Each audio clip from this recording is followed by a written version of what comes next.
Cabinet Minister from the Government of Karnataka,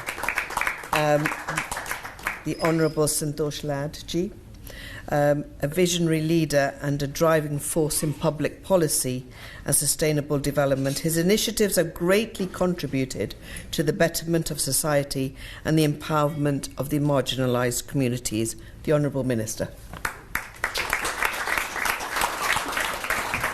Hi, good evening everybody.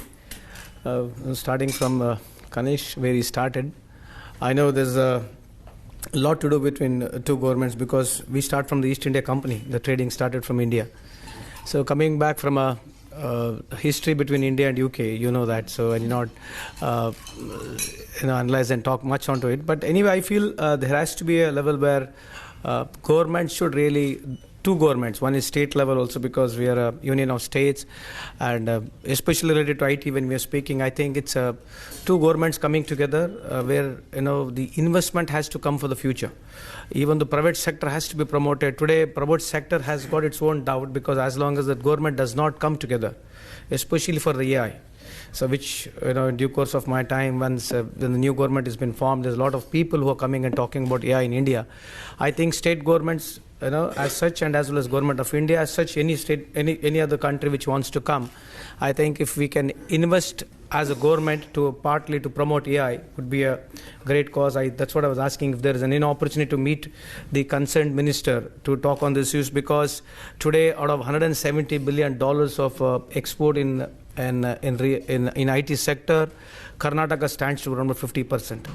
So coming from a IT capital city of India, that's Bangalore, so I would rather request your kind good self to think on this line so that there definitely a larger business understanding between both the countries and as well as my state. So I would first of all take this opportunity to thank Vijay Goyalji. He's a dearest friend of mine, almost a decade and a half, but he's still growing young. I don't know why he's not going old.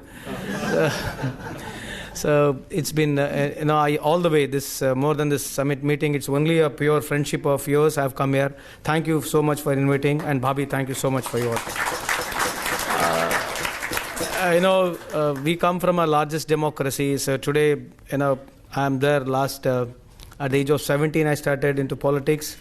So, democracy country, whenever we meet people, when we talk, I was there in Paris, we were traveling around, whenever we meet, people have got a lot of, sort of a, not a great opinion about democracy nowadays. Kaushik, I may be a little wrong here, but that's how it is pursuing. So I don't know, it's very weird because being last now 25 years, 30 years in a very active politics, coming from a largest democracy, the things are changing for good to bad and bad to good. I don't know how to say on this stage, but definitely yes, what is bad here, it is good there, and what is good there is bad here. So it's ever ending. So I will not drag much of the discussion on this evening today. But anyway, coming back to Karnataka, yes, Karnataka is a great opportunity because Karnataka stands in IT number one.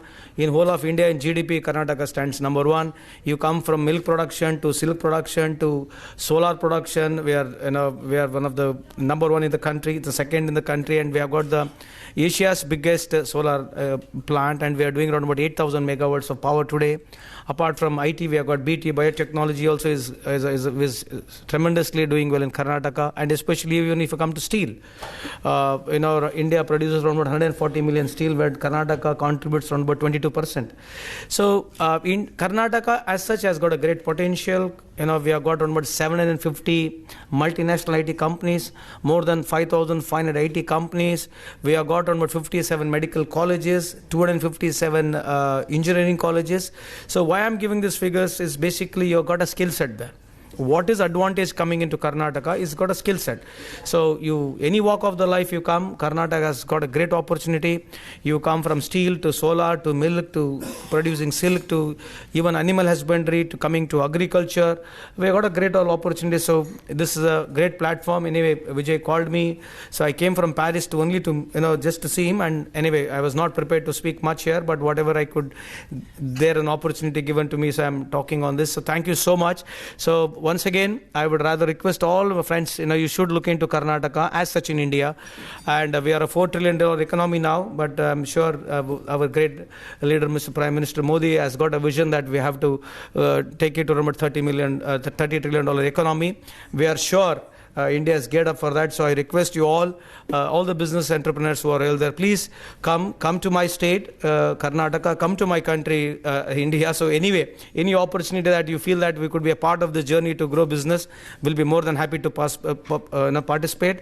And I take this opportunity to thank my CM. Basically, we have done 5 programs, which is very important. I should state on this table. We spend around about $12 billion per annum. We are giving as a social security to the commoner today. So because of that, our GDP has increased.